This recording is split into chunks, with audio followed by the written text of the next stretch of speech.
वाल्मिक कराड तुरुंगात मोबाईल वापरतोय, तासभर कॉलवर बोलतोय असा आरोप संतोष देशमुख यांचे बंधू धनंजय देशमुख यांनी केलाय.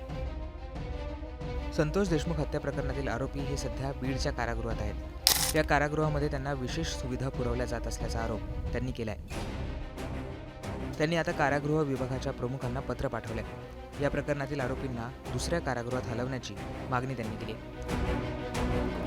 संतोष देशमुख हत्या प्रकरणातील सुनावणी सध्या सुरू आहे. वाल्मिक कराड आणि इतर आरोपींवर चार्जशीट दाखल करण्यात आलाय. वाल्मिक कराड आणि त्याचे इतर साथीदार बीडच्या कारागृहात सध्या आहेत. या कारागृहात त्यांना इतर कैद्यांपेक्षा अधिकच्या सुविधा दिल्या जात असल्याचा आरोप करण्यात येतोय.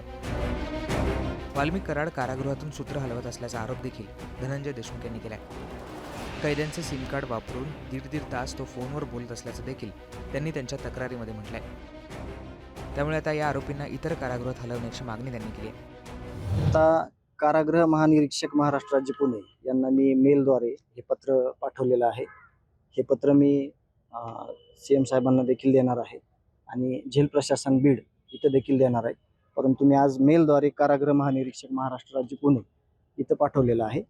तर याच्यामध्ये जे विषय आहेत, जे कारागृहामध्ये मागच्या 1.5 वर्षातला जो सगळा इतिहास तुम्ही आठवला, तुम्ही पत्रकार बंधू आहेत, तुम्हाला सगळ्या गोष्टी माहिती आहेत की वारंवार कशा प्रकारे तिथले झेलर बदलण्यात कसे येतात, तिथल्या कायद्यांसोबत कसे वाद येतात, आज आरोप करतात, उद्या सगळं मिटलं म्हणून सांगण्यात येतं. ह्या सगळ्या गोष्टी ज्या आहेत मध्ये चाललेल्या आणि जेल प्रशासनामध्ये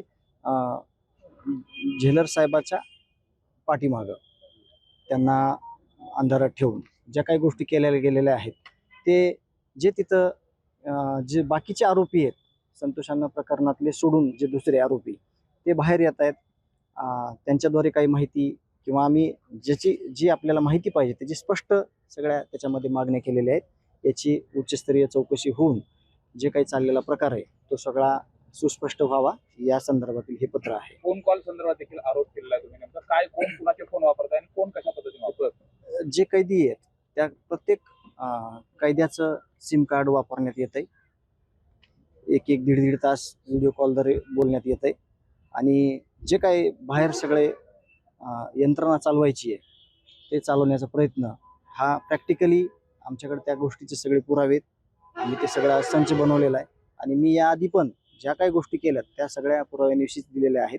तरी पण या सगळ्या गोष्टीचा उलगडा झाला पाहिजे आणि योग्य कारवाई झाली पाहिजे असं विनंतीपर मी हे पत्र कारागृह महानिरीक्षक यांना मेलद्वारे पाठवलेलं आहे. मात्र कारागृहामध्ये कैद्यांसाठी काही सुविधा पण उपलब्ध आहेत असंही त्यांचं म्हणणं आलेलं आहे.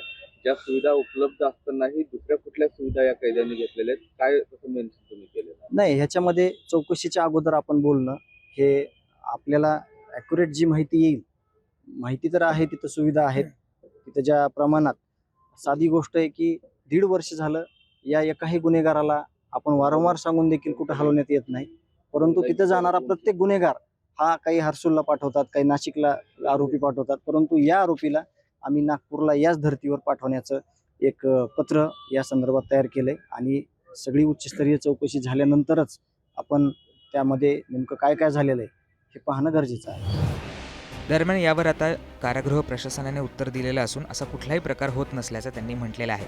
त्यांनी त्यांच्या पत्रामध्ये म्हटलं आहे की वरील विषयांवर प्रेस नोट सादर करण्यात येते की बीड जिल्हा कारागृहाविषयी प्रसारित होत असलेल्या बातम्यांमध्ये तथ्य नसून कारागृहातील कोणत्याही बंद्यांना अनधिकृत नियमबाह्य सुविधा दिली जात नाही. तसेच कारागृहातील बंद्यांसाठी नियमाप्रमाणे असणाऱ्या सुविधाच दिल्या जातात.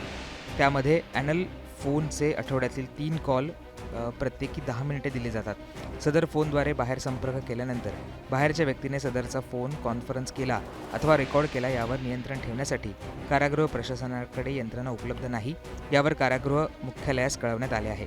तसेच या व्यतिरिक्त बंद्यांना व्हिडिओ कॉल आठवड्यात 2 वेळा 20 मिनिटे नातेवाईक व वकील यांना नियमाप्रमाणे दिले जातात. कारागृहात कुठल्याही प्रकारचे जेवण, खाद्यपदार्थ अनधिकृत दिले जात नाहीत. कारागृहाकडे उपहारगृह सुविधा उपलब्ध असून त्यामध्ये बंद्यांना महिन्याला 10,000 रुपये खर्च करू शकतात. त्यामध्ये खाद्यपदार्थाचा समावेश आहे, तो नियमाप्रमाणे आहे. त्यामुळे प्रसारित होत असलेल्या बातम्यांमध्ये सत्यता नाही. यापूर्वीही या विषयामध्ये वरिष्ठ कार्यालयाकडून अनेक वेळा चौकशी झाली आहे असं कारागृह प्रशासनाकडनं आता स्पष्ट करण्यात आलं आहे.